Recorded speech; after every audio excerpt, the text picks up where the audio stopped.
Yeah. They were working something. They got an administration. Good morning. Good morning. I'd like to call the Door County Board of Supervisors to order on Tuesday, August 25th at approximately 9 a.m. Would you please join me in the Pledge of Allegiance to the flag?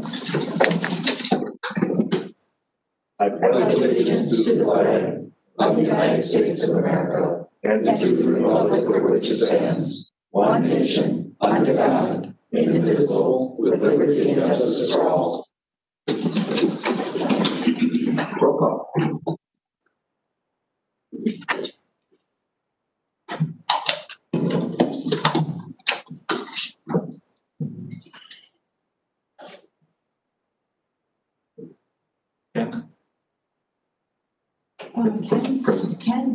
Ken's not present.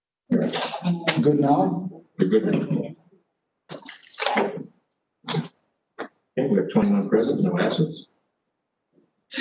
Presentation of the agenda. Motion to adopt the agenda. Second. All in favor? Aye. Correspondence. We have a number of correspondence in your package. It's also the unassigned fund balance. Any questions on that? Public comment. Is there anybody who would like to make a public comment? A public comment period is limited to a total of 30 minutes. Each person who would like to speak is limited to 3 minutes. If after everybody's had a chance to speak, somebody who's spoken before would like to speak again, they can have some additional time, up to our 30-minute limit. Okay, so what we'll do is we're going to start first in the peninsula room. So if you would like to speak, would you please come up to the mic and give your name and address, and you have the floor. And again, you have 3 minutes.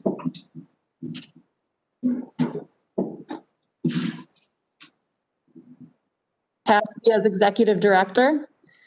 I would like to make a statement of support for the restoration of Potawatomi State Park Tower. The Door County Historical Society has been following the situation regarding the Potawatomi State Park Tower, and after discussions with the Sturgeon Bay Historical Society Foundation, the DCHS is issuing a statement of support. Potawatomi Tower was built in 1931 with the sole purpose of helping attract visitors to the newly created Potawatomi State Park, and holds the distinction of being Wisconsin's first purpose-built recreational observation tower in a Wisconsin state park, forest, or recreational area. The Door County Historical Society's mission is to keep Door County's history and heritage alive for future generations through preservation, education, and programming. The DCHS fully supports Potawatomi Tower being repaired in situ, as outlined by Dr. Dan Tingley, in order to preserve this historic outdoor recreation icon for future generations. To tear down Potawatomi Tower would truly be a disservice to the communities of Door County and the millions of visitors that peruse the peninsula every year.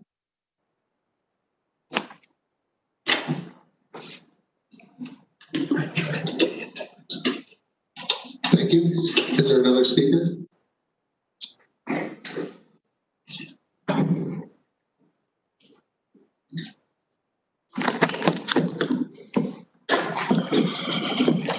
You have 3 minutes. Oh, it's still on. Okay.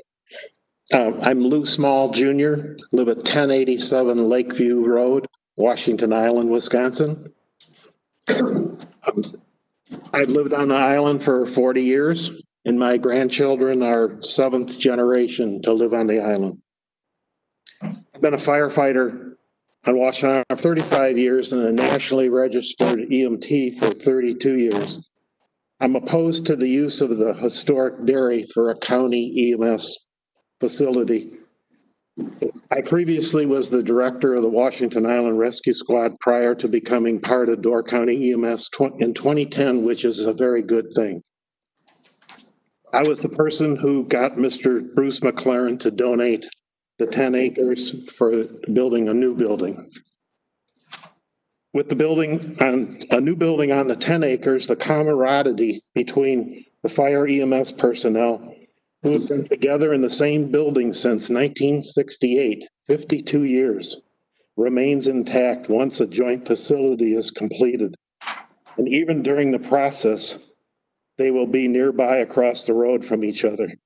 We recruit new EMTs and firefighters out of the ranks of both organizations that are closely knit in one facility. Moving EMS to the dairy site will drive a half-mile wedge between our departments that may never be able to recover from. Door County's best option was a new building on 10 acres, which Mr. Bruce McLaren stands ready, willing, and able to donate. The 10 acres is at the northwest corner of Airport and Town Line Road, which I think most of you know. And it's across the street from our existing 72-year-old station. It was designed in the study so that if and when funds are available, a future fire station could be adjoined. It also will result in a significant savings to the taxpayers, maintaining one facility with common areas of training and meeting rooms, shared utilities, shared well and septic, shared upkeep and maintenance, and so forth, rather than two with all the previous mentioned items being duplicated. Thank you. I appreciate your taking this under consideration when you get to this item number 11. Thank you. Everyone else in the peninsula room that would like to speak? Going once. Okay, I will revert to those now that are online or call-in users. For those that are online, there is a way to raise your hand system, and I can recognize you by raising your hand. For those that are call-in users, you can hit a *3, and that will also, in essence, raise your hand on the system, and I can recognize you. The first one is Christine Reed. I have you unmuted. You have the floor. You have 3 minutes. My name is Christine Reed. I live in Forestville on Forestville Flowage. I'm with Friends of the Forestville Dam. A couple of agenda items today, starting with the Mill Pond progress update. I can't address that directly because it hasn't happened yet, but based on past updates, there were generally a positive spin and something along the lines. Can you hear me? Yes. Okay, thank you. Something along the lines that the plant project is going as expected or according to plan, and that dry out weather is right around the corner. I want to point out, and if there's any question about the credibility of the monitoring that we are doing here as residents, you can verify anything that I'm saying by simply looking at videos and pictures of what's actually happening on the Friends of Forestville Facebook page. So on August 6th, there was a parks tour. The public officials came to the park, stood on the side of the flowage, and looked across at the stream, branching out into several channels with pools of water standing between those channels. There was seepage along the banks, difficult to see the west bank. However, there's seepage along both banks. It was easily visible from the people that were standing on the east side of the flowage.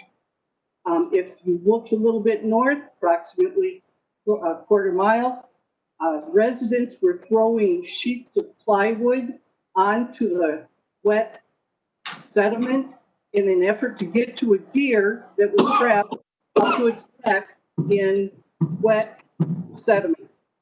The point here is the sediment that's in that flowage is not drying out. On August 6th, the day of the parks tour, the water level was at approximately the lowest for the stream. There was higher than average temperatures, lower than average rainfall, and it is not drying out. So if the progress update today says that compaction is happening or that flowage is drying out, I take exception to that, and I ask that you please look at the actual videos and pictures of what's happening there. They're dated and are all available on Facebook. So the group moved from the side of the flowage to cross over the walkway over the dam, where they were able to see clearly massive amounts of sediment flowing through the valve. Christine, you're at your 3 minutes. Thank you. I have one other individual who has their hand raised as a call-in user. I have the call-in user unmuted, if you'd like to speak. Yes, good morning. Donald Fricks, 8305 Quarterline Road, Fish Creek. My first part of my comment is a sincere thank you for the 4 supervisors who recognized their sense of oversight responsibility in voting against accepting the anonymous donation to the Sheriff's Department last week. And didn't get caught up in the emotional stuff about whether or not we respect the sheriff. We respect the sheriff, there's no doubt about that. But these people have the intelligence and courage and sense of their oversight responsibility, and I don't know their exact reasons for voting against the donation, but to let an anonymous donor under the guise of Save a Soldier, this was an anonymous donor, to basically dictate law enforcement oversight policy by handing out $10,000 is a disgrace. And I'm really thankful that they recognize this wasn't a binary decision about protecting our officers or not. There's a lot more questions to that. Second, I had requested and submitted at 9:21 a.m. That the statement I read at the last county board meeting be included in the public record of the meeting, and it has not been included. So I think that's might just be somebody's oversight, but I don't think you're allowed to just ignore a request like that. And I realize there's a digital communication to send a copy of that because I could not be there at the meeting to hand a piece of paper to somebody. Anyway, and the third thing, I am very disappointed with the new website. We have no idea anymore who our county employees are, aside from people we might already know as department heads. I've been told this is a security feature that we cannot have the names or contact information for any of our county employees anymore. I don't believe it, and if that's our IT's position on this, then the county should probably be looking for a new IT director.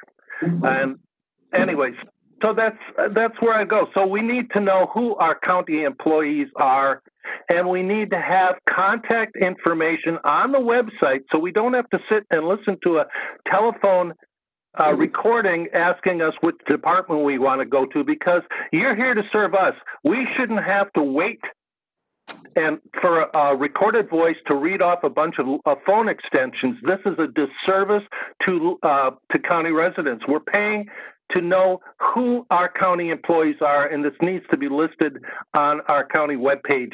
And we're not getting this kind of coverage from our newspaper or anything else around here. So there you go. So thank you very much. I'd like to see my statement that I emailed on July 28th, put in an amended version of the minutes today, and it should be there online, and it has not been. So thank you very much.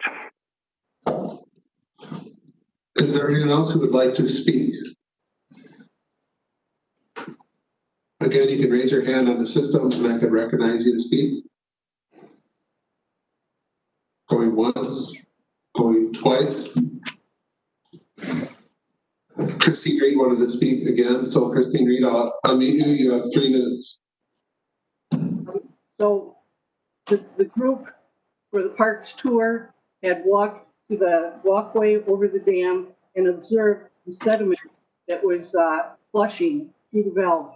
The point here is it is not drying out for compaction. If there's any change in the amount of sediment that's still inside of that mill pond, it is because it is flushing downstream. It is not drying out. It is not compacting. And I need to point that out. I'd like to move on to item number 9, ethical principles from the chairman of the board. I've talked about this before for more than a year. It's embarrassing to bring it up. He agreed in writing and verbally to set up a meeting with Friends of the Forestville Dam, time lapse. I sent a reminder, we showed up for meetings, we said we wanted to be included, and we were completely ignored. So I talked to him in front of the building with another of my neighbors, listening to the conversation as a witness, and I pointed out that that meeting, after 5.5 months, had not happened, and he looked in the eye and said, and it isn't gonna.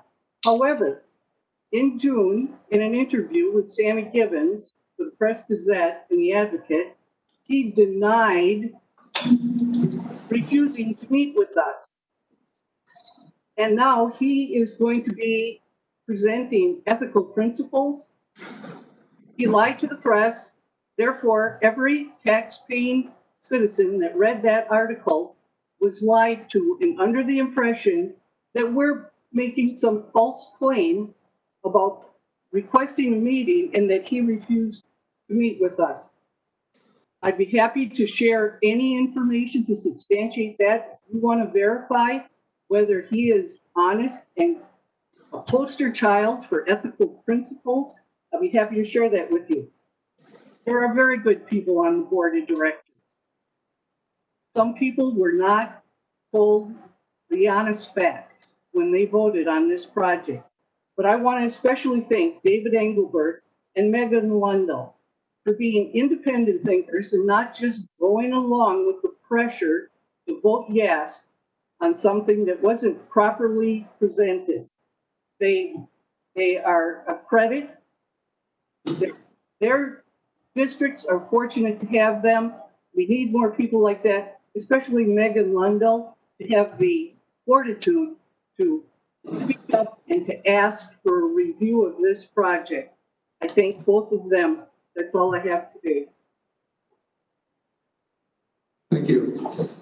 Is there anyone else who'd like to speak?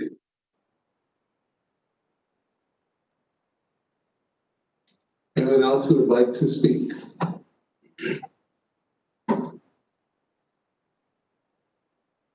We're good? Yes. Okay. That will close our public comment. Is there any supervisor response?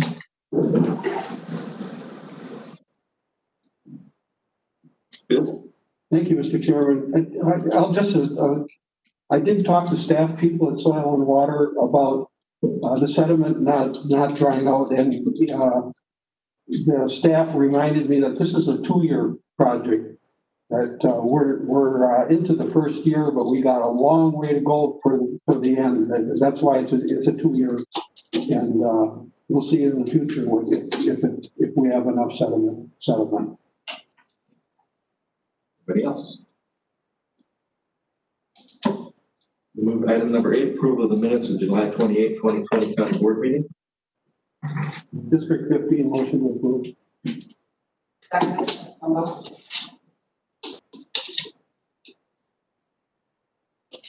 Any changes, additions, deletions, grammatical remarks, other errors?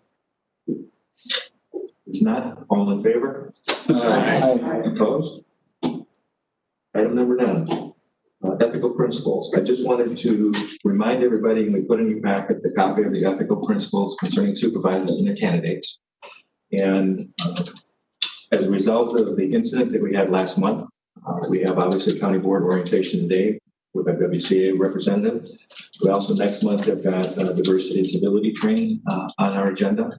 And we will be going through that also next month to try and address some of the issues. But I guess the most important thing that I wanted to say was I would remind everybody that as representatives of all our constituents and residents of Door County, when we vote or make impassioned pleas or discuss our various items and resolutions that are in place, there should not be any outbursts, cheering, booing, or any other comments made, which occurred after Supervisor Hurley made his comments, which was fine, but there should not have been any recognition of that by anybody else on the board. That is what fostered the incident that then occurred. And the 2 individuals that were involved in the incident have spoken, sent letters, and everything is fine with them. Ready to move forward. But I would just remind everybody that there should be no outbursts or comments made amongst ourselves based on what we're saying. I would secondly address under Robert's Rules of Orders, which if we have to go back to the infinitesimal issues of it, I would remind you that all comments should be made to the chair. There should not be comments made to individual supervisors or between individual supervisors. It should all be directed to the chair. And that's all I have to say about it. So we'll find more about our orientation today, and next month we'll have some additional training and additional discourse on it. Thank you.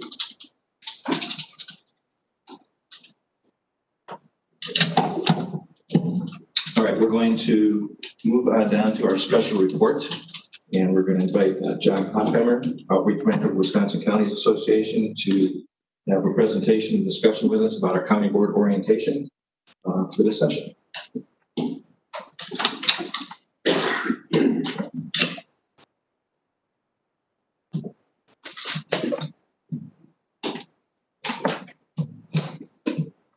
Good morning, welcome. Good morning, and thank you for having me. I appreciate being here. I know that your agenda says that I'm the outreach manager for the Wisconsin Counties Association. That was my former role. So I retired 6 months and 1 week ago today, but who's counting? WCA has asked me to come back, and I'm helping out a few counties with a number of things. There's a few counties that are currently looking at moving from the administrative coordinator form of government to county government. I'm here today. I'll be in Oconto on Thursday. So this is the third time I've had a tie on since February 17th, and it feels kind of good to have a tie on again. So just a little bit of background on myself. Well, first, what I want to say is I want to thank you for your elected position, either for being newly elected or re-elected. I know that there's a number of new county board supervisors. I know what that's like. I served 43 years in government, almost each one of those years as an elected official. Started out in town government in Manitowoc County, and then ran for the county board, served 4 terms on the Manitowoc County Board, including 1990-92. Then I left the county board and went to work for WCA, my first go around as a lobbyist for 2 years. Then I was approached by the state Senate, and I was elected by the body as the Senate Sergeant at Arms for 9.5 years. Then I went back to WCA, and I ran the insurance programs for about 9.5 years. And then our legislative director left, so I moved over on the legislative side of things since I had lobbied previously.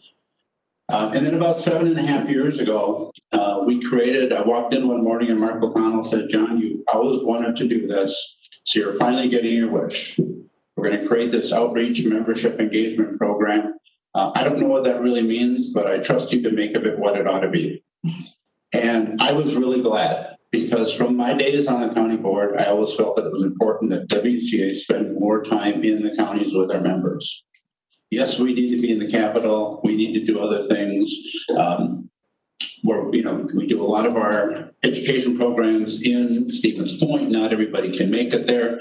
And really the only way for the counties to get the training, not the only way, but I think the best way is to go in the counties, where each one of the county boards members has the opportunity to participate in that training. So it was really something that I desired to do, and I was so glad that Mark gave me that opportunity and gave me free rein.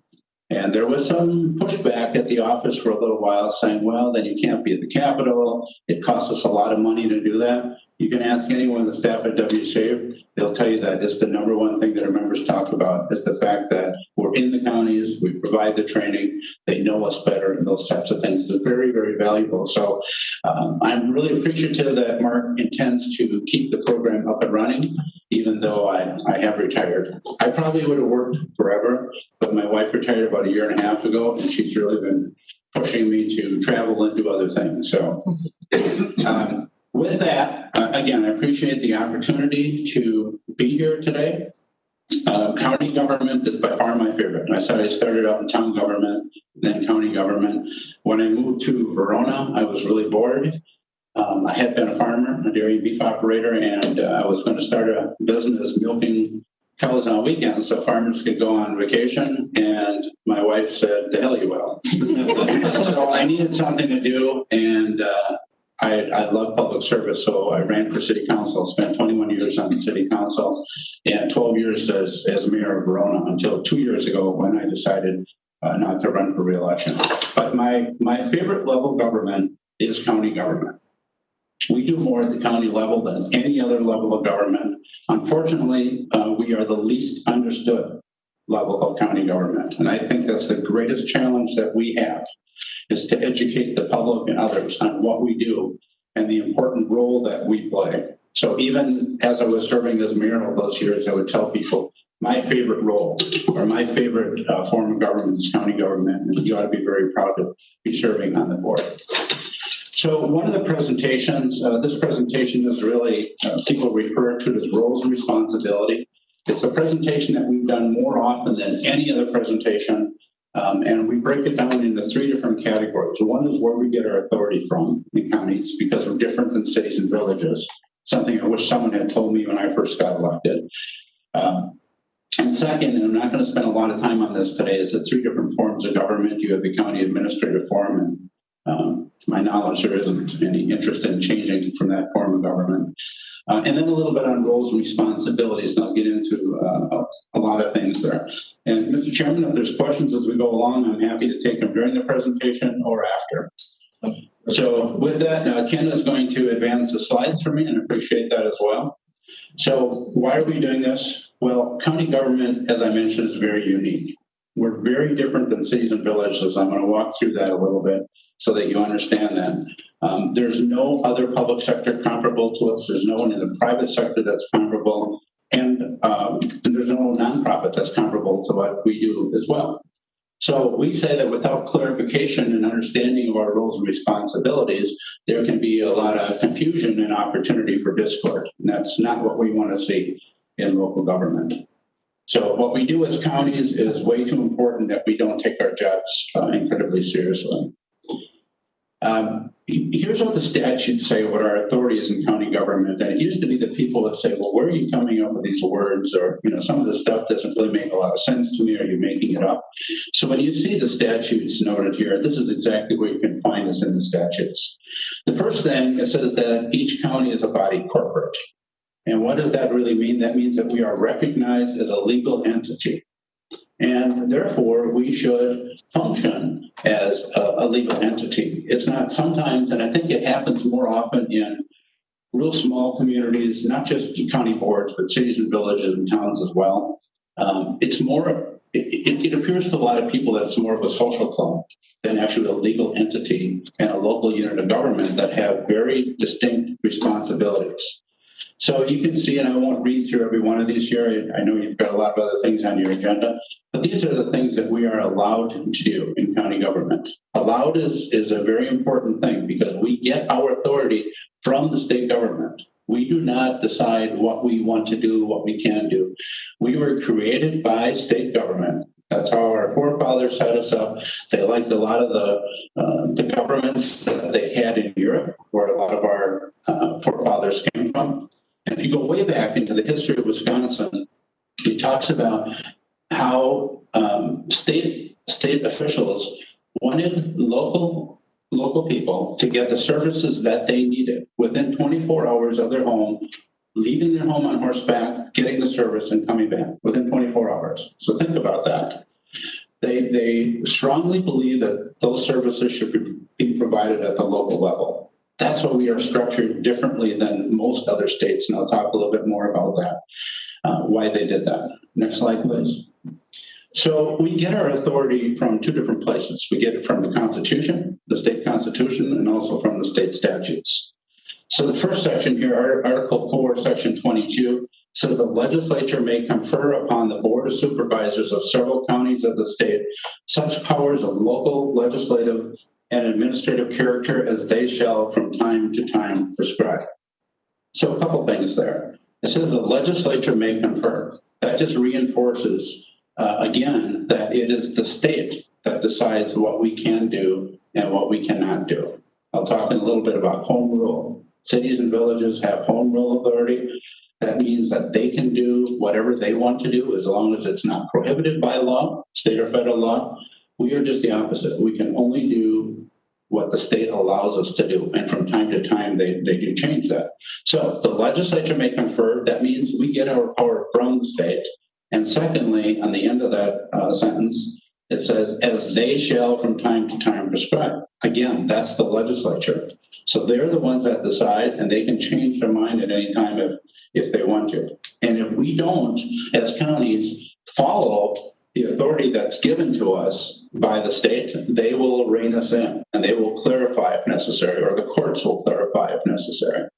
The second part here, Article 6, just identifies county officers and so forth, but I wanted to include that in there as well. Next slide, please. We do have administrative rules. So the statutes say that every county may exercise any organizational or administrative power subject only to the Constitution and to the enactment of the legislature, which is a statewide concern and which uniformly affects every county.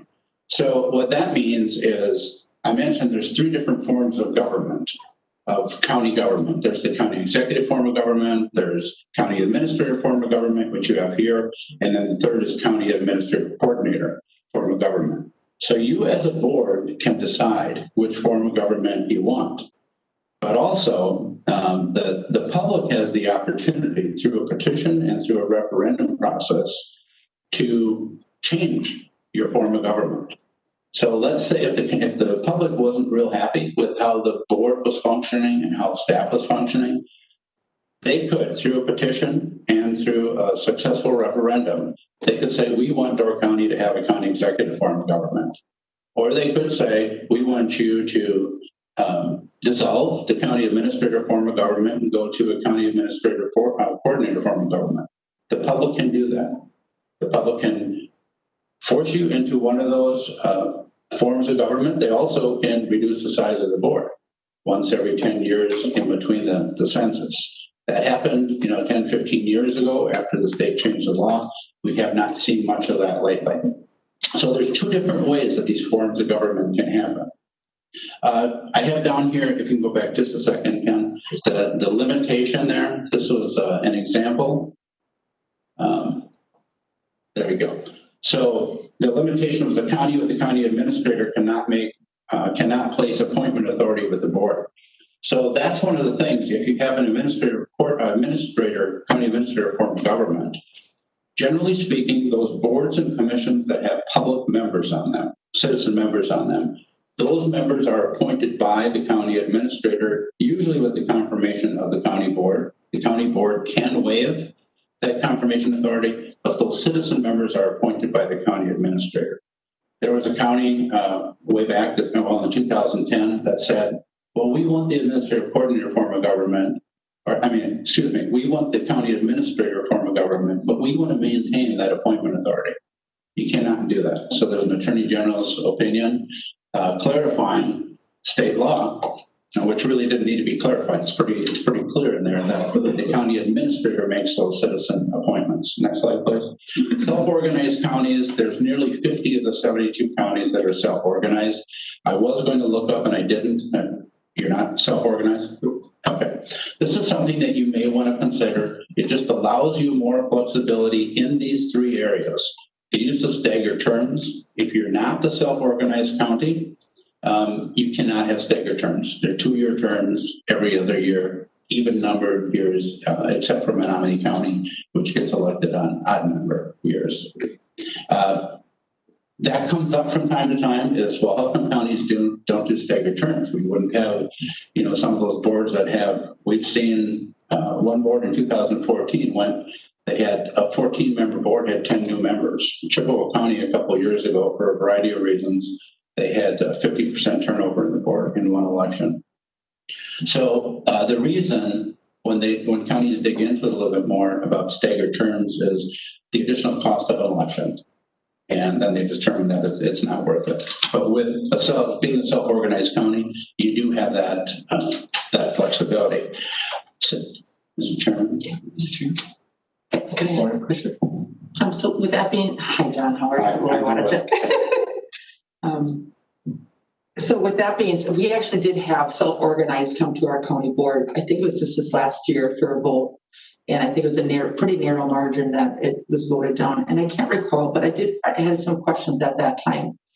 Besides just a cost to an election, is there any other reasons for control or how boards or committees or power are between maybe the administration?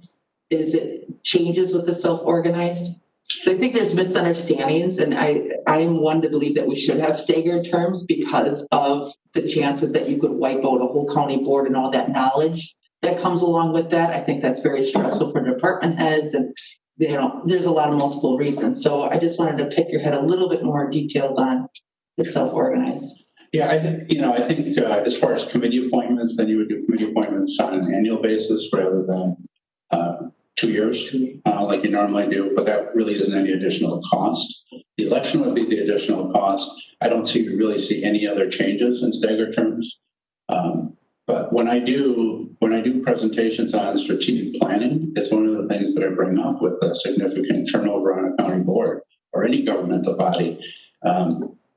If you don't have the staggered terms, it's important that you have written policies and procedures on how things are going to function. I mentioned in 2014, it was Buffalo County, 10 or 14 new members all at one time, and it was over one issue. It was over a frac sand issue, which is very controversial up in that area.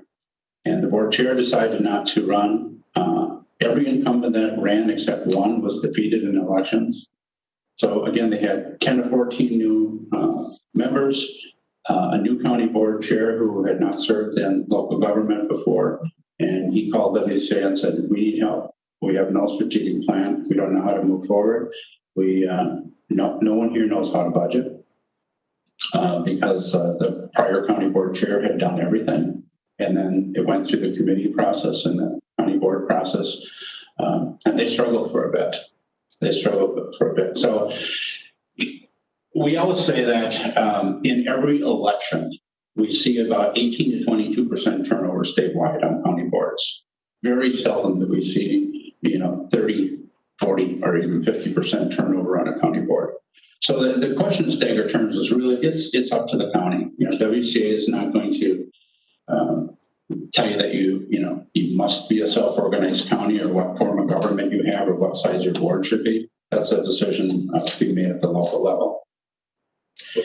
You also have more flexibility with compensation of how the board gets compensated. Without that, you have to follow what's in the state statutes. And also in regard to filling county board supervisors midterm if there's a vacancy or a death or someone resigns from the position. So it's simply accomplished by passing an ordinance by a simple majority vote of the county board, and then you would have to adjust your policies for self-organization. Forms of government, there's a traditional form of government, which is more full-time boards. In county government, we're really policy governance. So the board should dictate what goals the organization must achieve, and then they hold the management accountable to that. The board should lead. They should be visionaries. They should be doing strategic planning. 10 years ago, if somebody asked me about counties doing strategic planning, there was very few counties that did it. Now it's more and more counties, and sometimes they start small and get bigger. But I think that counties are at a distinct disadvantage if you do not have a strategic plan. And would strongly encourage that you take a look at strategic planning. Wisconsin, as I mentioned, there's 3 forms of the executive branch. County executive, we have 12 counties. It was for the last 14 years, we had 11 counties. Washington County just went from a county administrator to a county executive. We're currently at 28 of the 72 counties have a county administrator. This is really the trend where counties are going. So, I mean, you've been with an administrator for a long time. Sauk County was the most recent. They're in the final hiring stage right now of their first county administrator. And 2 other counties that I'm currently working with are looking at making the same change. And in both of those cases, it's because long-term key employees that hold the role and the title of administrative coordinator are retiring. And they've given their board anywhere from a year to 2 years notice that they're going to be retiring. So the trend is we're seeing more and more counties move to county administrative form of government.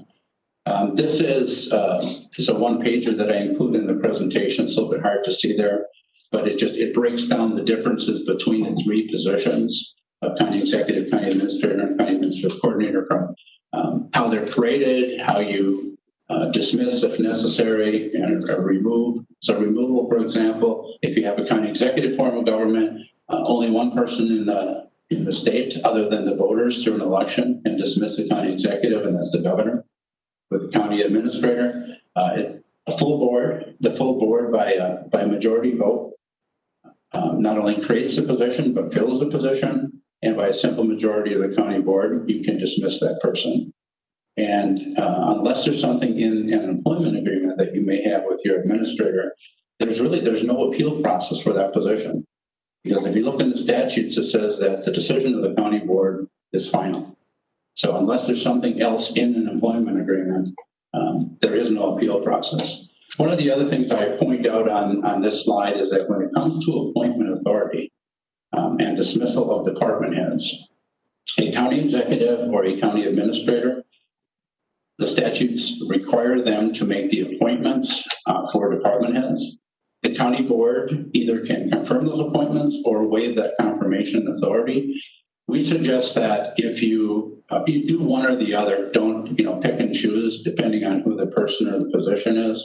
Either confirm all of them or confirm none of them. But the point I wanted to make is the statutes are also clear that as far as the removal of a department head, that is done solely by in this case, a county administrator. The county board does not weigh into that at all. And even if the board confirmed the initial appointment of that department head, they are not involved in the dismissal. Now, certainly, again, getting back to that, the county board can remove a county administrator at any time with a simple majority vote. When I say any time, it has to be on the agenda, but you can make that removal. County administrators are always going to be working with the county board when it comes to those types of decisions. Next slide, please.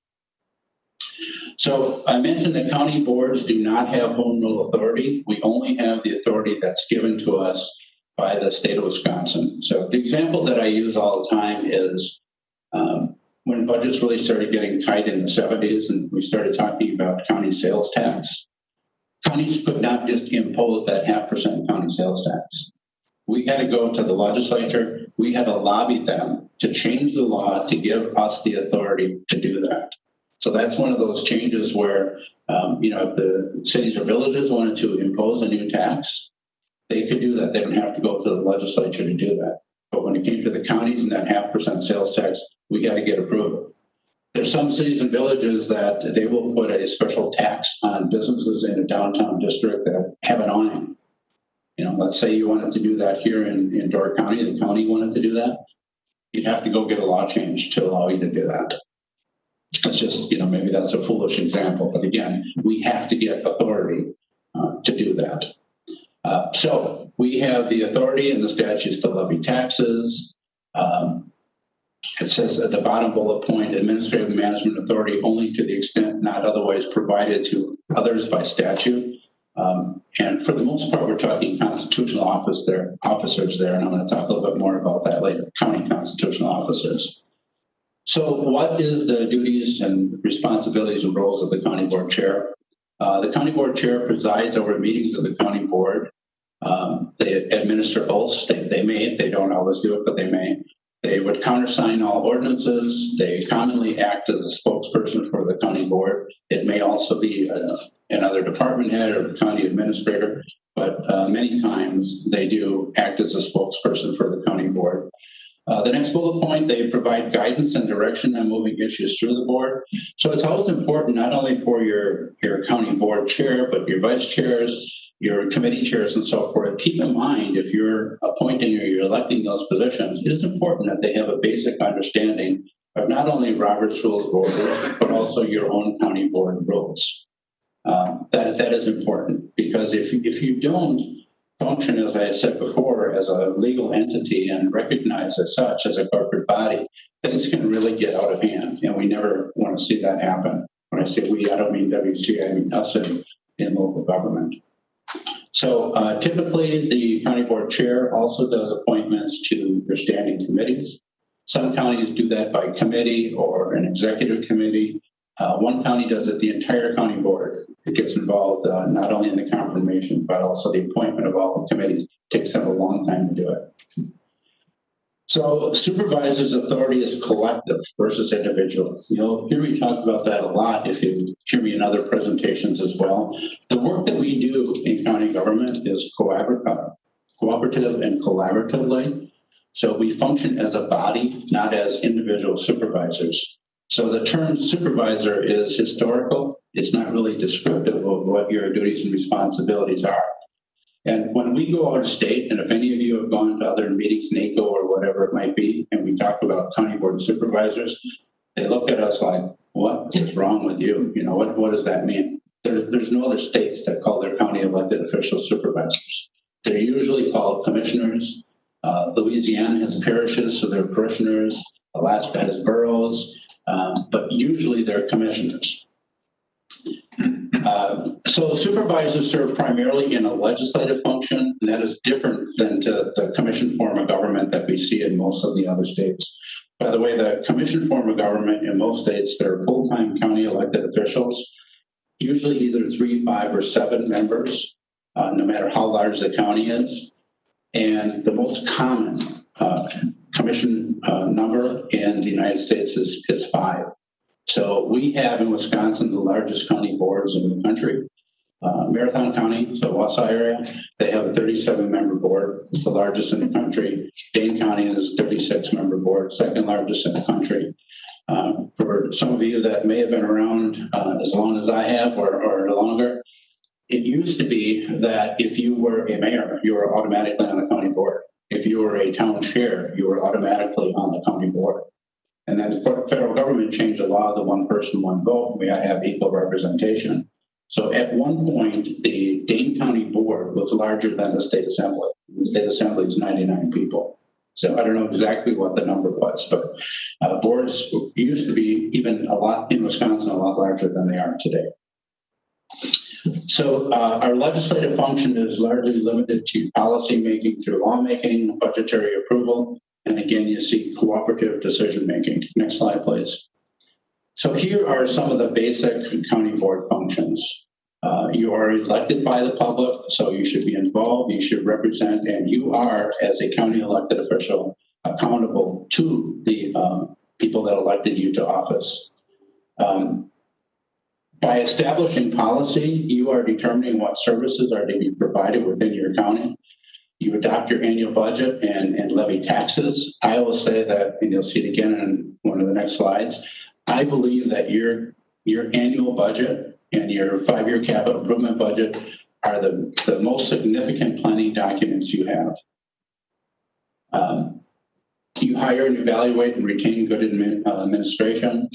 You regulate within your statutory authority and cooperate with other levels of government, or hopefully you are cooperating with other levels of government.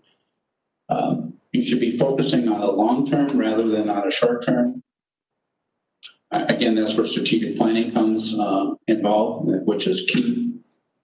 You should determine your overall mission and purpose for the county, establish the county's vision, and that establishes long-term results. Those are basic county board functions. In other words, and I intentionally do this, your function is to enact policy. It's not to get actively involved in the day-to-day activity of your administrative staff. So county boards are to establish policy and from time to time revise what that policy is and create new policies.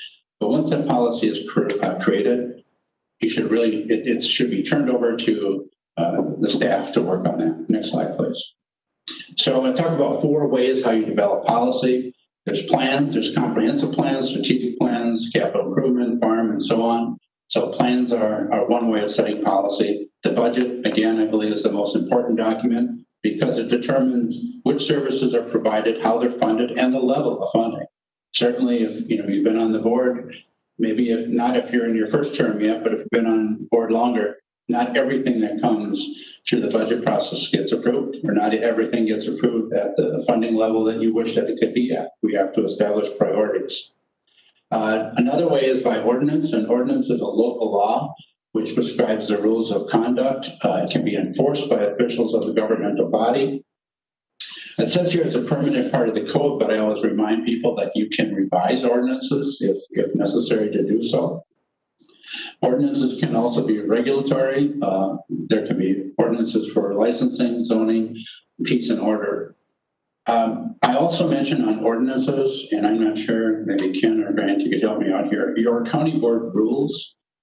We always suggest, WCA suggests that your county board rules are also in ordinance, not just a county board rule.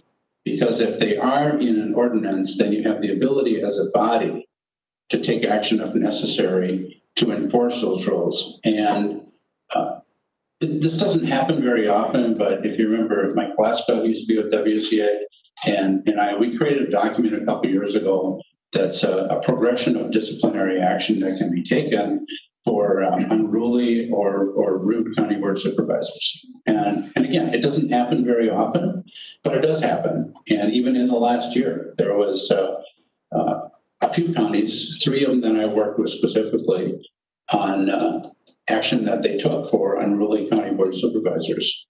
And it's not an easy thing to do, but when it needs to be done, it needs to be done. Otherwise, it can be cancerous and things just get worse. So we strongly suggest that your county board rules also be in your county ordinance. And then resolutions, I think everyone's familiar with resolutions. They're less permanent. Usually they're used more to communicate, maybe to communicate with other county boards, other levels of government, state legislature, WCA, or whoever. Resolutions also, some counties, I would say most counties use a resolution to adopt their budget, but it's not required. But it's another way of doing it. So I want to talk a little bit here this morning on 3 things, and I know that the chairman mentioned a little bit about ethics, and it's something I've got a few slides on. I didn't know that was going to be on your agenda, but that statement was going to be made this morning, and I just want to make clear that nobody coached me on this. There's a few people in the room that have heard me do not only this presentation, but also presentations on ethics, and it's something that I think is extremely important. It gets more important every day as time goes on because the public is watching, the media is watching. There's a lot of people just waiting to snare that opportunity if we did something wrong, or there's even a perception that we did something wrong. So ethics is extremely important as well. But a couple points on governance here. Effective board operations promote the public's best interest and its confidence in its decision-making process. It's one of the things that I honestly can tell you that every vote that I took in my 40 plus years of service, the first thing that always came to mind for me was, is this the best decision that I'm making for the people that I serve? And not necessarily even the district that I live in, but the people that I serve. So when I was on the county board for the entire county, or the city council, the entire city council, because that should be the first thing that we consider is this the best thing for the public? Effective board operations are based on mutual understanding and respect for each other's position and viewpoint. So we know that in our country today and in our state today, there's a lot of discord, right? I mean, we have to admit that. So we can have mutual understanding and respect. We can have difference of opinions, but that doesn't mean that we can't get along and respect each other. This doesn't mean that we always have to agree on everything 100% before we take a vote and, kumbaya. That's not what it means. It just means that we absolutely have to have a mutual understanding and respect each other. Effective board members support the majority's decision once the final decision has been made. I got called into 2 counties last year to work with them on this. There were very controversial items, very political, where the board already had made a decision. And there were either one board member or a few board members that kept bringing this up at every single meeting. And it was just stirring the pot and stirring the pot. That's unethical to do that. So again, we work cooperatively, we work collaboratively. Once a decision is made, we may not like it, but the majority has made a decision, and we have to get behind that position. That doesn't mean that publicly we have to go out and say, well, I made a mistake, or, now I agree. Just means you get behind that decision that has been made by the body. Effective governance will include long-term strategic planning and a shared vision of what you want the county to look like. Next slide, please. Leadership. Leaders should model the way and set an example for others. I'm reminded I have 6 grandchildren. They're from almost 7 to the little guy just turned 1. And just it amazes me how much they copy and imitate what we do. It's amazing. And that doesn't just happen with kids. That happens with us in our adult life as well. So if we're a leader, we should set an example for others to follow, because they will. They will follow what we do. We should also challenge the process for positive outcomes. The next one, enable others to act. This is something I had to work on my entire career, because I always found I was busy doing a lot of things, full-time jobs and other jobs on the side. I was always extremely busy, and I found that it was easier for me to just do something than to teach somebody else how to do it. That's not being a good leader. We should always be working with other people to get them engaged in the process and see their potential. And at some point, 2 years ago or 2.5 years ago now, when I decided not to run for re-election, I thought I'd serve as long as the public would elect me. I absolutely loved it. But my dad died, and 30-some great-grandchildren there, and it just, at his funeral, it hit me that I needed to spend more time with my family. I could maybe go back and serve an elected role someday, but it shocked everybody that I did it. So you never know when that moment's going to come, and it's going to change. So we should always be encouraging and enabling others to act. Maintain morale and positive work environment for the county staff. I will tell you, and it's not just in county government, but all levels of government, and really in business as well. If you have poor morale, it takes a long time to build that back up.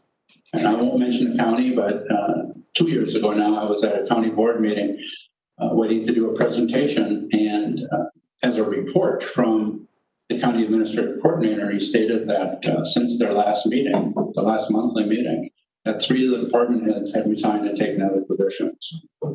And one of the supervisors said, yes, now we found some more money we can save. And then they wonder, that same county wonders why they can't fill their key positions. And it's because, especially now, it's hard finding really good employees to begin with in a lot of those key positions. And those people that are searching for employment and are looking to move somewhere else, they're watching county board meetings, they're reading the newspapers and those types of things. So if you start seeing morale slipping, you need to work on that right away. Also, you need to hold others accountable and promote the best interests of the county over personal goals or personal ambitions. Ethics. What is ethics? Ethics is one ought to do the kind of behaviors that would make the world a better place if everyone engaged in them. Again, this doesn't mean that everybody has to agree 100% on everything. Ethics is particularly important in public service because the public's trust and the confidence in its leaders is so vital to the success of public service. So the last numbers that I saw, and I'll have to admit that I didn't take a look at this since the last 6 months since I retired, but right before that, the last numbers that I saw, these are just, I guess, not unbelievable, but I think it's sad that at the federal level, the range is usually somewhere between 9 and 13 of favorability of our federal elected officials. When it gets to state officials, we're in the mid to upper 50s. And in local government, not just county, we're in the high 60%. So much better than the federal government, a little bit better than what the state elected officials are. But we have a ways to go. The public really doesn't trust us. They don't know what we do. And in my opinion, it's getting worse every single day. So again, ethics is extremely important. The trust and confidence carries through with others that we work with. So it could be engineering firms, could be other organizations that we work with as counties. If you're aware that they're doing things that are, illegal or unethical, we really should not be involved with those types of businesses. Again, public stewards, public officials are stewards of the trust. The public confidence is vital to the government's ability to address the pressing needs that we see each and every day. Elected officials and staff are stewards of that trust. This means that perceptions as well as reality matter. So there was, I had one, it was a village trustee that called me, and he said, I just want to get your take on this. So the president of that village was sort of the handyman in the community, a very small community. Had been a long time president. And then the village board voted to give, it wasn't TIF funding, but it was something similar to TIF funding, $600 and some thousand to this company, a private business in their community. And shortly after that, the president of the village, who also is this handyman and does a lot of work around the village, built a gazebo, a $45,000 gazebo for that private business, which they just got the $600 and some thousand for. And this trustee was saying, this just doesn't seem right to me. We think that, there's some favors that are going on here, and, we're not sure if it's legitimate. So they worked through that process, said it would never happen again. Well, there was another business that got a smaller loan, about half that amount. And the finance committee decided they were going to tour the facility since they had just given this loan. Well, while the finance committee was touring the facility, the fire alarm went off. 911 was called, and they got a response back from the sheriff's department and said the representative of the business will be there shortly. And who shows up? The village president. And that person is no longer in office. And legally, did he do anything wrong? Probably not, but he certainly could have disclosed it to his colleagues on the village board.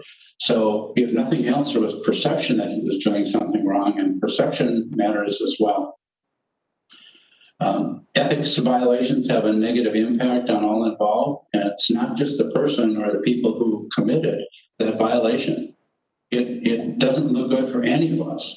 It doesn't look good for any of us at all. And those are the types of things that people in the media and others, they don't want to talk about the good things that you're doing. They want to talk about the negative things that are happening.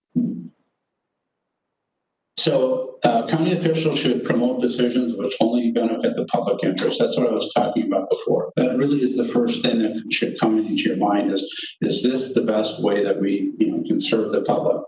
You should properly administer the affairs of the county. There's been instances, and again, I deal with a lot of local units of government. It's not just counties.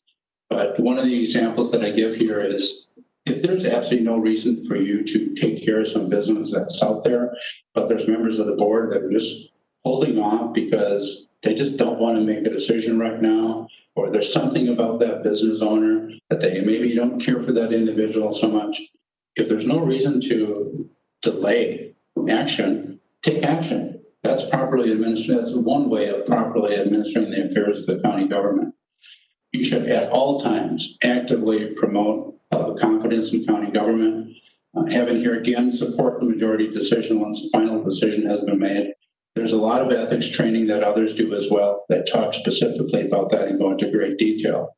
And it's not, some people will say, well, you're taking my freedom of speech away if you say that I can't talk about. We're not saying you can't talk about a decision that has been made in the past, but there are some that will continue to use their title, or they'll try to convince the public that a position opposite was taken than what the board approved on, and we should never try and confuse the public like that. Maintain a positive image to pass that public scrutiny, avoid any conflict or potential conflict of interest. Maintain a respectful attitude toward employees other than public officials, colleagues, and associates. I'll talk a little bit about that towards the end. Faithfully comply with all laws and regulations applicable, and impartially apply them to everyone. So my first piece of advice when I ran for the county board, I mentioned that I had done some work in town government before that, but a good friend of mine who had served in government a long time before me said, you need to treat everybody the same. If you want to be successful in local government, you have to treat everybody the same. It doesn't matter if they're a family member, if it's your neighbor, somebody that you've had many arguments with over the past, you need to treat everybody the same. And I've always remembered that. A few things that a county official should not do is engage in outside interests that are incompatible or with the impartial and objective performance of your official duties. I've seen numerous instances with that. You should always stay away from those if at all possible. You should not improperly influence or attempt to influence other officials to act in either your own behalf or even your family's behalf. Mike Blaska used to always give the example. He was county board chair in Dane County, and there was a 5-year plan on which county highway projects would be improved. And the year that the specific highway project came up, it had been in the plan for over 5 years, and it kept getting moved up. But the year that they actually were going to do the construction, the county board members on the floor said, Mike, the only reason you're voting for this is because your brother lives on that county trunk highway and he's got a trucking business. You know, that's inappropriate. And any of you that know Mike would never have done anything like that to begin with. Should never accept anything of value from any source which is offered to you in your capacity. And there's again, in the statutes, it'll talk about, it defines anything of value. I would say that if you have any questions about whether or not you can accept anything like that, you've got a great corporation counsel here, and you should be reaching out to them. Never accept any money, gift, or anything like that. I would say that more often than not, the violation that I see of ethics, and it's unintentional, I would say, in most occasions, is elected officials trying to find employment either for themselves or for somebody in their family. And usually once they're notified that that's something that's illegal. In fact, the statutes say that if there's a position that's created while you're on the county board, that you cannot apply for that position. You cannot have conversations with anyone about applying for that position unless you were to resign your position that you're no longer an elected official. But you can't just say, I'm interested in the position, and when I get it, I'll resign my position on the county board. You can't do that. That's illegal. You can't even have those conversations. So be very careful. But that's, again, a lot of that is unintentional. People don't know that statute. But there's things that you give up as an elected official when you serve in that capacity, and that is one of them. You can't accept the position that was created in your term of office. And some attorneys will even go so far and say, I mentioned I was on the county board of Manitowoc for 4 terms, 8 years. They'll say that I could not, even after I resigned, I could not apply for any position that at 8 years, it wasn't just in the last term. So there's difference of opinions in attorneys with that. You should never engage in unauthorized use of public-owned resources such as funds, public time, personnel, vehicles, facilities, or credit cards. I have public time in here, and I just want to mention that. So it's unethical, really, if we had the situation in Verona when we had a significant number of new members on the city council, and they had summers off. So they would go and spend 1 hour with this one department head and then another 2 hours with this department head. And the department heads came to me one day and said that these people are coming in at least once a week. I can't get my job done because they're spending all this time. That really is unethical. That's not what you should be doing as an elected official. Another example I want to give here, unauthorized use of public-owned resources.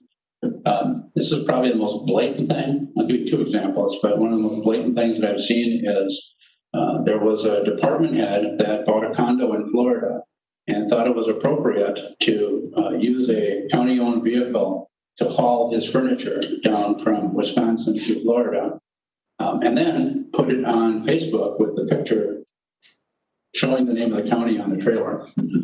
That person was not employed with the county much longer after that picture showed up. Second one was there was a highway employee that part of his responsibility Monday through Friday was to go to the county jail and pick up Huber prisoners and have them do cleanup along the highways.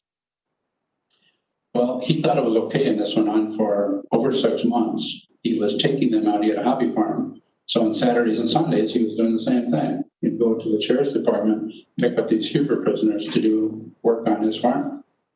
He lost his job as well. I don't know if he spent time in jail or not, but argued the entire duration that he did nothing wrong because what he was doing on Saturday and Sunday was the same thing he was doing Monday through Friday, except he had them working on his hobby farm.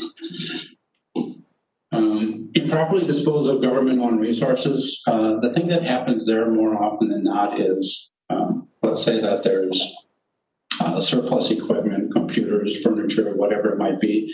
And, sometimes it gets shoved in a corner because somebody just doesn't have time to do anything right away. And after it sits there for a while, somebody says, well, no one's using this. I'm just going to take this. That's surplus to surplus, and it should be discarded in a very appropriate way. And hopefully you've got rules on how you do that as well. Access or disclose individual or confidential information without permission. This happens quite often in closed session. When there's items that are said in closed session, they're supposed to stay in closed session, and they come out after that. My grandfather and my dad always said something similar to this. They said 10 years instead of 20 years, but Warren Buffett was very well respected. Says it takes 20 years to build a reputation and 5 minutes to run. So again, roles and responsibilities for the county board. It's the county board that has the overall budget authority.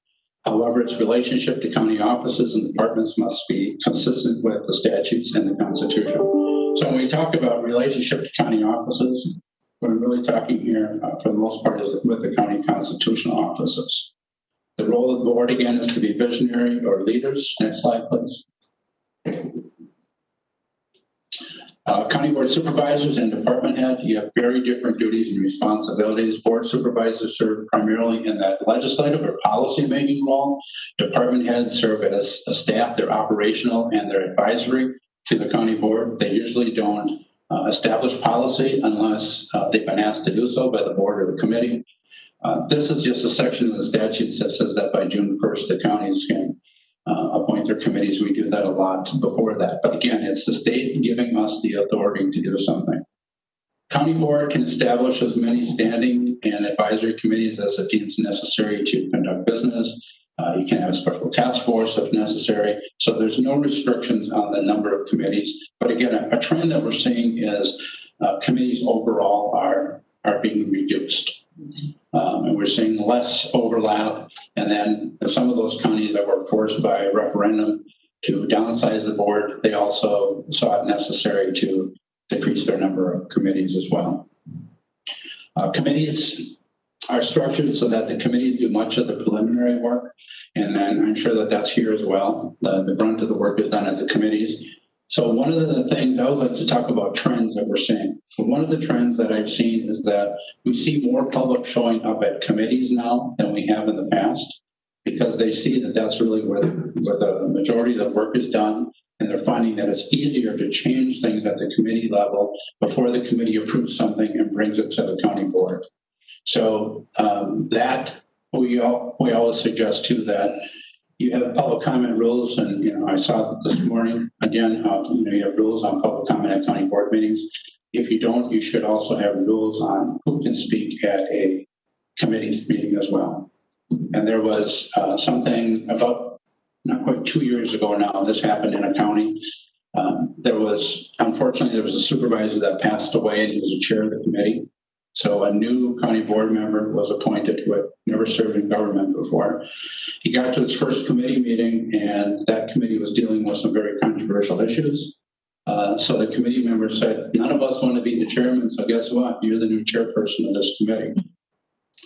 Not the first, but one of the next committee meetings, there were two department heads, including one was a sheriff. And those two department heads wanted to give not their opinions, but the pros and cons of the county board making this decision, this very controversial decision. And now this newly appointed person who was just elected chair of the committee said, you're not on the county board, you're not on the committee, I'm not going to allow you to speak. Again, these are department heads, one being the sheriff. And so he wouldn't let him speak. And then one of the supervisors called me.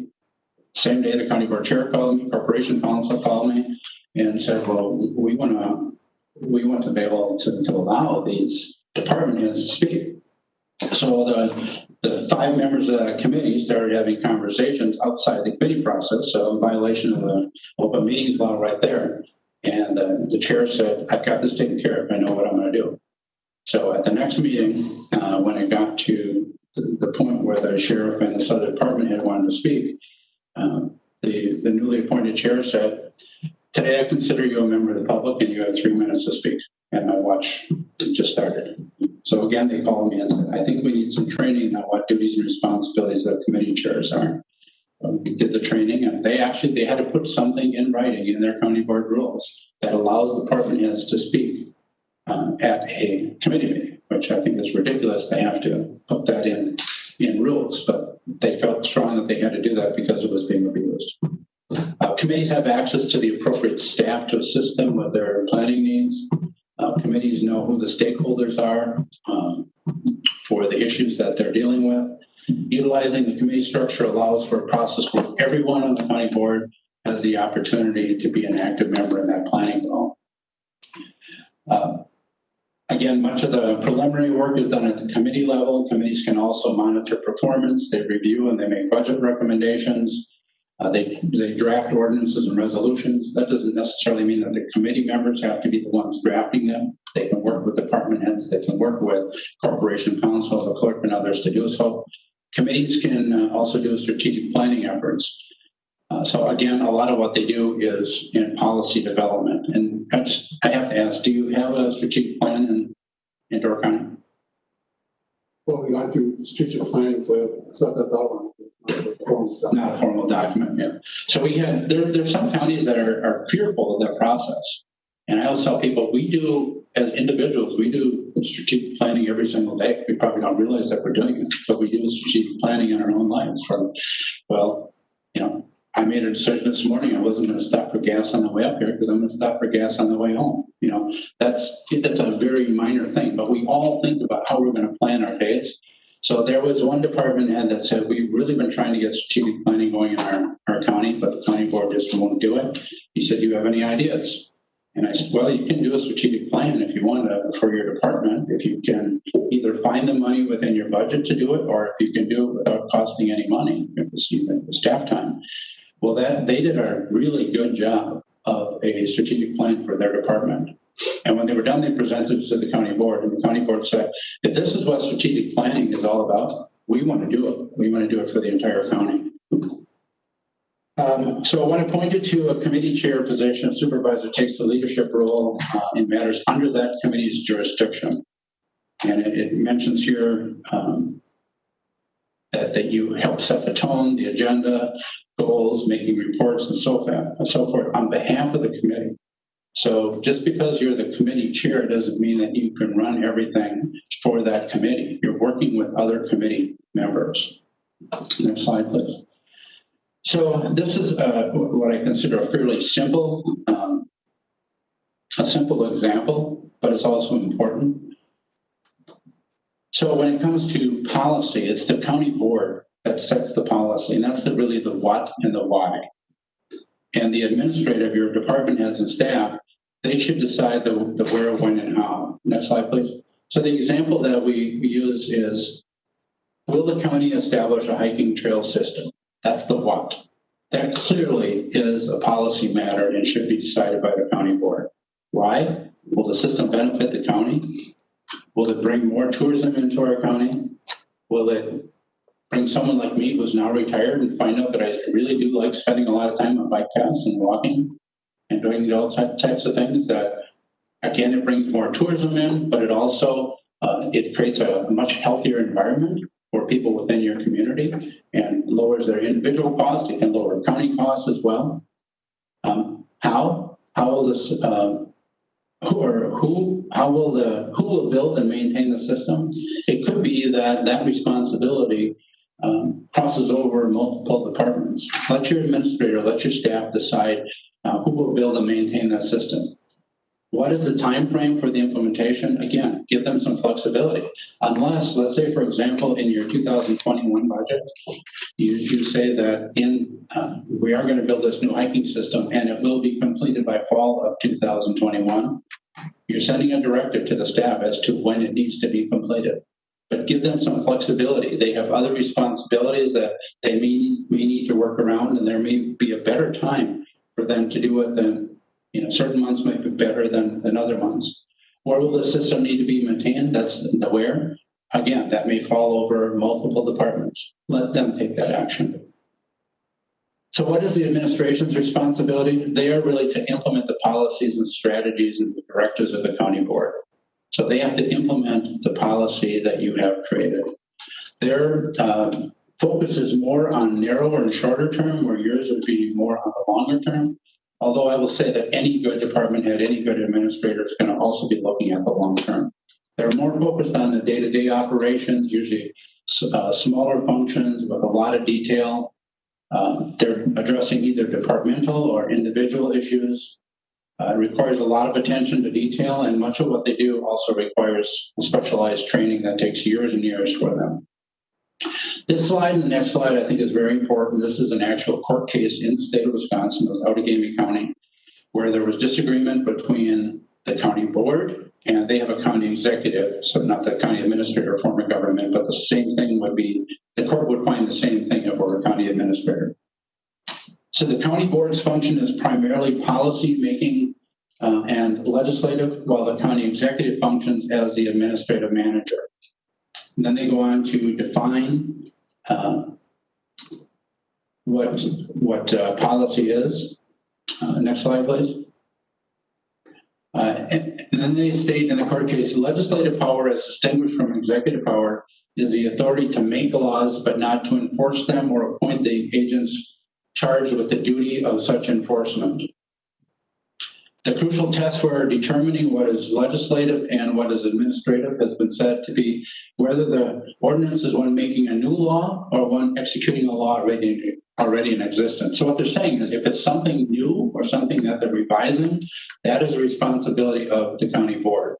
If it's something that is already in place, then it is the responsibility of the administrative staff, your department heads, your administrator, to carry out those functions. So what happens without distinction between policy and administration? Time gets spent on just a lot of trivial things, reading reams of documents, or now a lot of us are using laptops or iPads or tablets of sorts. A lot of things to read, but you should always be prepared when you come to the meetings. Long-running meetings that accomplish little, in many cases. Committees that are window dressing for what the staff would like to do and not necessarily what the elected officials want. Meddling in administration. I would say there's certain pockets of the state where we see a lot of micromanaging being done. It's very ineffective, costs a lot of money, takes a lot of time, and we just see a lot of issues in those local units of government. Staff could be in control of board agendas. You're reacting usually rather than being proactive. The executive administrative committee sometimes may serve as the de facto board. There can be confusion about what is going on. Sometimes it's just rubber stamping. People just get fed up with it and they say, okay, we'll just approve this. There's no incisive way to evaluate, like in this case, it would be your county administrator. So the important thing is here is remember that your focus should be on establishing policy and not micromanaging the day-to-day activities. So what can be learned from the private sector? Who are the shareholders in county government? Certainly it's the taxpayers, it's the employees, the county employees, the state of Wisconsin. Again, I mentioned that we are a creature of the state of Wisconsin. We do things for them. So we do a lot of things for them. So it's very important that we consider them a stakeholder. Certainly a county like Door County, tourism, your tourists are also stakeholders in what occurs here. I just want to mention about the state of Wisconsin. So we are one of 14 states where we run the majority of the human services programs for the states. In most other states, that's done at the state level and not by county government. We're one of the very few states where we actually have, or some of the counties still have county-owned nursing homes. In most states, that's done at the state level, and people have to travel far to see their loved ones. They're usually not nearby. In most states, all states, they have veteran service officers, but most of them are state employees. They're not county employees. And then the one place where we're very unique is our highway departments, where we do the snow removal and maintenance on the state and federal highway system. We're the only state in the country that does it that way. And we believe that that's very cost effective. So we're very different. The state is a very big partner with us and stakeholder. Who's the board of directors in county government? The county board, clearly. Who's the CEO? Again, that depends on which one of the forms of government you have. You have the county administrator form of government. Where do department heads fall in this organizational chart? Next slide, please. So this is an org chart. You're going to see something a little bit different in a couple slides, but this is an org chart for those counties that have an administrator or administrative coordinator form of government. So you can see that the majority of the work is done at the committee level, and then it flows through the county board. Usually it flows through the county board, not all the times when it's not required to do so. The county board approves those policies and directives, then it's the responsibility of the administrator, who then works with the department heads and then county staff to carry out those directives. Next slide, please. But what about the constitutional officers? We all recognize that we have constitutional officers, and I got just a couple slides. I pared them down from what I usually, I provide them usually more for your information rather than me going through each one. But where do the county constitutional officers fall in this? Next slide, please. So I'm going to run through very quickly on the clerk, and then I got a little bit on the sheriff. The Constitution just says that the county clerk will be elected along with the president for a 4-year term pursuant to Article 6 of the Constitution. The Constitution, for the most part, is silent on the duties, powers, and obligations of the county clerk. It's just recently, fairly recently, that the county constitutional officers went with 4-year terms. They used to have 2-year terms. But you'll see that the clerk gets elected at the same time as the United States president gets elected. Some of the other constitutional officers get elected when our governor gets elected. So it depends on which one of those constitutional officers. Here's in the state statutes are the duties and responsibilities of the county clerk. Next slide, please. The sheriff. The only reason that I put these slides in, I put all the slides in that I have for sheriff. The sheriff is the only county constitutional officer. You see the bullet point that says that they cannot hold any other partisan office. They're the only ones that have that restriction. So other county constitutional officers can serve in partisan offices, but not the sheriff. And again, it's the intent of the legislature that your sheriff be impartial at all times. Again, more authority of the sheriff. Next slide, please, Ken. More authority, sheriff. So the duties of the county officers, there is very little in the county constitution, in the Wisconsin State Constitution, when the duties and responsibilities of your county constitutional officers. So we have to look to the state statutes, and we have to look at court decisions that are out there that discuss and talk about the duties and responsibility. So on this slide, I add the county constitutional officers in as a separate box, and that they work with the county board. And what I always say is that the county board can always ask your county constitutional officers to do more. Your constitutional officers don't have to accept. Usually they do. But a good example is we currently have 14 county clerks that also serve as the county administrative coordinator, and they've been asked to do that. In some cases, it's just they've been given the title because we are required to give someone that title if you don't have an executive or county administrator. So most of them just do it. But the point that I want to make here is you can ask them to do more, but you can never take anything away from them. So there was a county board that a few years ago I was doing some training there, and the county clerk was sitting in the back of the room. And they asked her before the meeting, why are you sitting back here? And she told me that the county board doesn't allow me to do any agendas, take minutes for the meetings. They've taken all my duties away as county clerk. And I said, well, they can't do that. I will have a conversation with them after the meeting. And we did, and that was straightened out. She's no longer serving as the clerk. But you cannot take anything away from your county constitutional officers. And it's important to remember that for all of them. Where the county board really has the authority with your county constitutional officers is through that budget process. That's really where you have the control and you can establish some policy. So when we talk about county staff compared to county board supervisors, the staff have the required education experience. In many cases, they're background checked, they're bonded, they're professionally, they're current within their organizations and so forth. County board supervisors, you're elected by the people and you have that local connection. Many county board supervisors have a lot of other really good qualities and experience, but it's not required that they have that. And it's like, We have a question. oh, I'm sorry.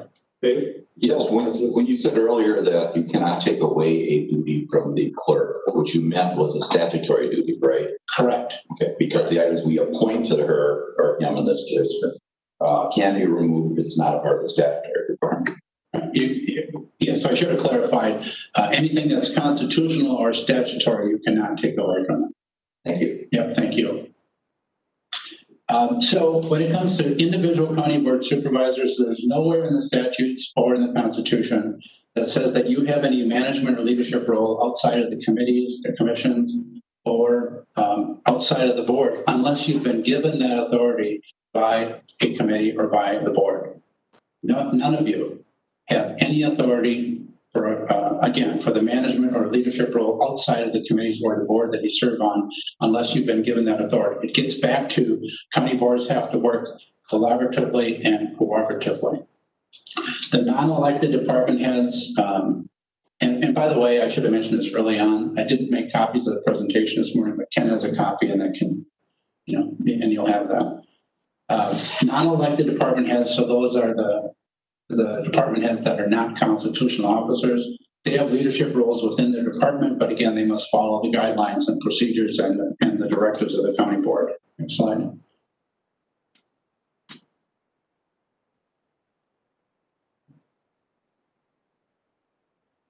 So, part of the staff roles and responsibilities to answer questions and present reports during the meetings, offer other alternatives and recommendations as needed.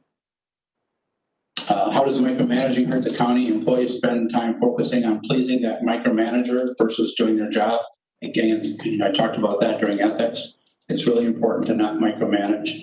I've never seen a county employee yet that if I walk into their office that they're just waiting for somebody to, waiting for a county board member or somebody to give them some work to do.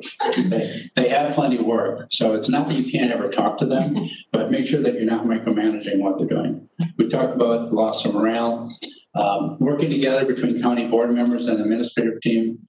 Make sure that you know your job. Try not to interfere with those working in the administration. Devote the time necessary to do a good job. Read the background materials prior to the meetings. It used to be years ago when we got the paper packets. There were a lot of times I'd go to board meetings and I'd see somebody opening up their packet for the first time when they got to the board meeting. That's not being a responsible board member. Always review those materials, and if you have questions in advance, make sure that you talk to your board members. There's a bullet point here that talks about if you know that you're going to ask a question or you have a concern, make sure that that you're not surprising anybody with that. If you can ask them that question prior to the meeting. I have a bullet point here that says admit what you don't know. I have found that it's a lot of times people don't like to say, elected people don't like to say, I don't know the answer to that. So they'll either make something up or, whatever. There's nothing wrong with saying, I don't know the answer to that right now, but I'll make sure that I can get back to you. So if you don't know something, don't be afraid to admit it that you don't know. Don't jump to conclusions. Instead, hear and weigh all the facts. Keep your mind open to change. Understand that the administrator is practicing a career. It's highly complex. I think county government is getting more and more complex every year. Do not become a complaint department. That is not a rule of county board of supervisors. I have found that if you make it easy for people to complain, you're going to see a lot of complaints. When I was county board chair or when I was mayor, I would always tell people if they have complaints, put it in writing. I found that if you ask people to put it in writing, most of those complaints go away. They really aren't all that severe. But it's easy when you have a supervisor or a number of supervisors that decide they want to complain, the complaint department. That's cancerous, and it grows. Do not make promises outside of board meetings, not only for legal reasons, but also out of respect for your colleagues. There's been many instances where I've seen people change their mind because of something that they heard at a meeting. So be careful of making promises outside of those meetings. Listen to your county constitutional officers and other employees as well. I mentioned a complaint, but you should have something in writing as to how complaints are going to be handled. And for the most part, they should start out within the department, let the department try and handle the complaint. If it needs to rise to the occasion, that it goes to the county administrator or court counsel. But the county board getting involved in those types of issues, that should be a last resort.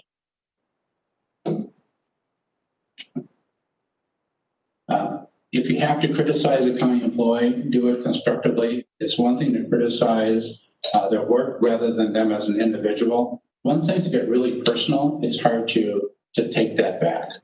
It really is. So it's, again, one thing to criticize their work, but not them as an individual. I mentioned not surprising the administration at board meetings or committee meetings. If you have a question or concern in advance of the meeting, let them know that you're going to be bringing up this question, and hopefully they can provide you the information that you and your colleagues will need to make a wise decision. Chain of command, you should have a written policy as well as how things are going to be handled. Again, board members should try and avoid dealing with those complaint type issues, allow it to work through the proper chain of command. So just a couple key points here. Counties are a creature of the state. We can only do what the statutes and the Constitution allows us to do. So if you have any questions as to what what you're allowed, make sure that you talk to Grant, talk to Ken. Always feel free to call WCA, or Andy Phillips is the association's legal counsel. Feel free to ask. County boards serve as a legislative body which sets policy, you approve the annual budget, and again, you make cooperative decisions. County boards work most effectively when they utilize a strong committee system. County committees do much of the preliminary work. We talked about that before. Next slide. Individual supervisors have no management or leadership role outside of the committees, commissions, or the full county board. So they really need to be given that authority and given that direction if they're to make any significant management or policy decisions. County administration and department heads are to implement the policies and procedures of the board as long as they're following all state and federal laws. If the board would tell them to do something that's illegal, well then absolutely the staff should not be doing that. The board and administrative team work cohesively and cooperatively. That provides the best chance of success in meeting the needs of county residents. Resources, we always work with the UW Extension Local Government Center. I was on a call with them yesterday. I mentioned Andy Phillips. Andy is General Legal Counsel with Breesen and Roper, and my former colleagues at the Counties Association. So I know that was a lot of stuff to give you. I tried to get through pretty quickly, but if there's any additional questions, I'd be happy to take them. Thank you. I have one that's maybe some general information and what you've seen in your experience is the best way to communicate between county board and village and town boards that are in the district you represent. Thank you. Yeah, there's a county that I worked with a lot, and I would say it's about 15 years now, where they have, they call it their inter-county coordinating committee, and twice a year, the county board meets, they invite all the municipalities. This is county-wide. It's not just within your district. And they invite all the municipalities. They have a 4-year campus, the ADRC, the Chamber of Commerce's, all those types of stakeholders that interact with the county board. And they will bring in speakers. Sometimes it'll be WCA, it might be other municipal associations. Taxpayers Alliance used to come. They found it very helpful, and I saw the same thing when there would be a key elected official, wouldn't even have to be on the county board, but it could be a mayor or a village president. When people either decided not to run for re-election or they got defeated in an election, that relationship and that trust was there and already built up. If you don't have trust and relationship, it's going to be very difficult to get things done. So that's work for them. We know some other counties that do that more on a regional basis. But if it were me, if I were starting over in my career again, that's what I would do. I would have, really when I say no agenda, I don't mean any type of a political agenda whatsoever. They're informational type meetings. They provide information, but they also build that trust and relationship, which when there is turnover, it's seamless. I hope that helped. Biz? Thank you, Mr. Chairman. John, I've been on the county board for quite a few terms, and many terms back, I think WCA told us that we were the arm or the arms of the state to carry out mandates and other things. And I see on that last slide, You're saying now we're creatures of the state. Yeah. Isn't just using different words? Just using different words. Mark O'Connell a lot of times likes to say that we are the child of the state. So it's just using different words. Creature of the state, child of the state, arm of the state. So yeah, I certainly remember a lot of times people saying that we were an arm of the state. Just the other thing I would say about that is and we're partners with the state as well. We just wish the state would be a little better partners with us, not just tell us what we have to do and not provide us additional money, not sufficient money to carry out those duties and responsibilities. But we are an arm of the state. And again, it's, I gave you a number of examples before. And another one is the court system. We talk about the three branches of government. Most branches have three different, the executive, the judicial, and the board. So like county boards don't have it. We don't have a judicial system. There's a court system, but it's a state court system that is in every one of the counties. But yes, we are an arm of the state. Thanks, John. Yeah. Anybody else? So with that, I would just say there are a number of other training programs that WCA has. Anything that I had in the past, WCA has in their files. And if you're interested in having any type of training in the future, just feel free to contact WCA. And if it's not me, someone from there will be willing to help you out. Thank you very much. And I plan on being back up in the area tomorrow and spending a little money in the county. Is that okay? All right. Thank you. Thank you very much. Thank you. Thank you. We will take a 10-minute recess.